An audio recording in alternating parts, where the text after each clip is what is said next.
firstly, Gareth, let me ask you, what do you expect to see out of this Congress and your participation here?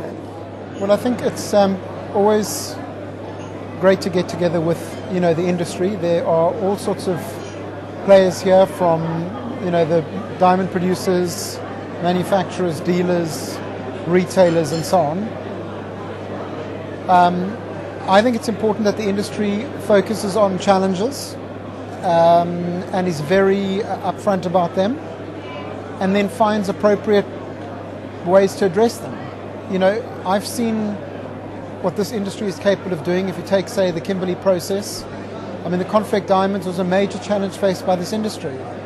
And we've taken huge constructive steps, collectively working together, and with great success. And I think the question is now, where else and how else can we turn our attention to face some of the other challenges that we're going to have in 2008?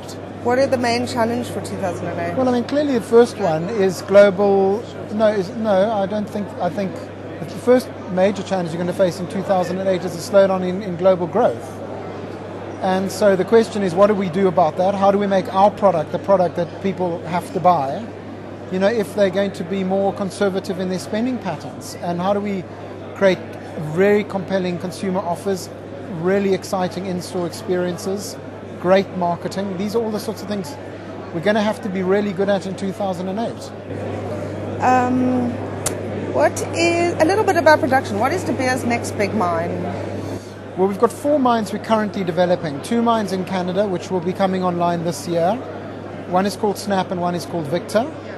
We've got 2 mines in South Africa. One called Voorspoed, which is a mine, conventional mine in the middle of the country, and the other is a big ship that we've just launched. It's actually the biggest ship we've built. So those are the 4 big projects. And then we've submitted a mining application in Botswana for something called AK6, where we're in partnership with the Boteti Ventures, which is our partner there is African Diamonds. So we've got quite a lot of new projects on the go that will be coming, 4 of which will be coming into fruition in 2008. Why is De Beers selling mines that others deem profitable, like Cullinan, like Coffee Fontaine? Because they are, first of all, if you look at those mines, they've been going 100 years now. Yeah. And our energy and attention must be spent on new projects that have got 100 years ahead of them. Yeah. And we're happy to shuffle up, make room for new people. We're happy if they can, in a more modest way. Clifford Offwick's talking about 80,000 carats. We've got 50 million carats. And we need to focus our energy on big, low-cost, volume producers that have many years ahead of them. And that's typical behavior for a large mining house.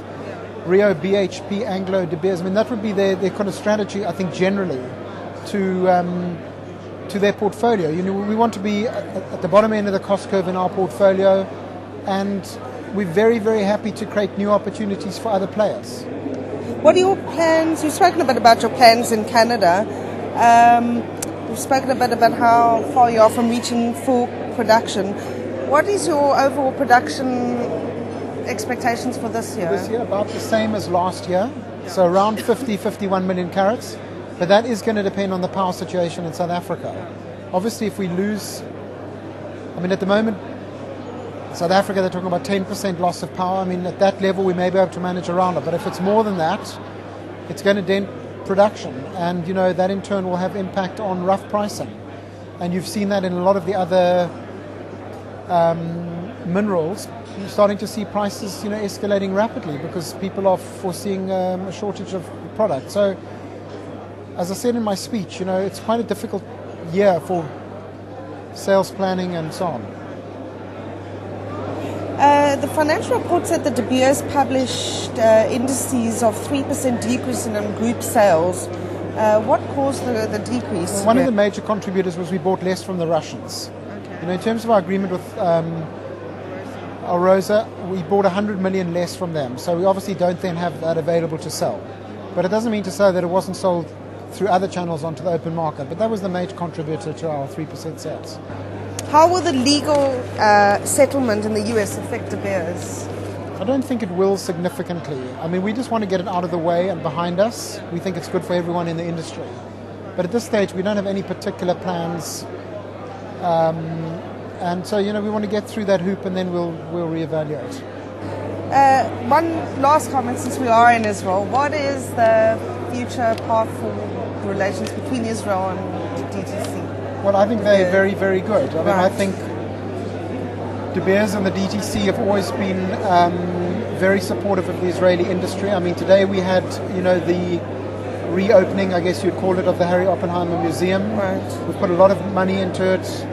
We've lent a lot of footage, shining light collections, and I think that's indicative of the support Right. of De Beers and DTC towards the Israeli diamond industry. Mm-hmm. But it is an evolving relationship. We've said to the Diamanteur here that we want their support and their engagement, and many of them are setting up factories in southern Africa, and we want that to be a win-win. They will get rough down there, they'll set up factories, hopefully those are profitable operations. And so I think one's got to move away from kind of seeing things almost geographically and say, how do we create opportunities for Israeli business people, Belgian business people, regardless of wherever that may be in the world. Right. And I just use those as two examples, obviously similarly with other centres. So people should rather focus on securing rough as opposed to securing rough for Israel. Exactly. And we can't dictate to them where they should use it anyway. They may redirect it in any event to China or India, and that's their decision as a business person.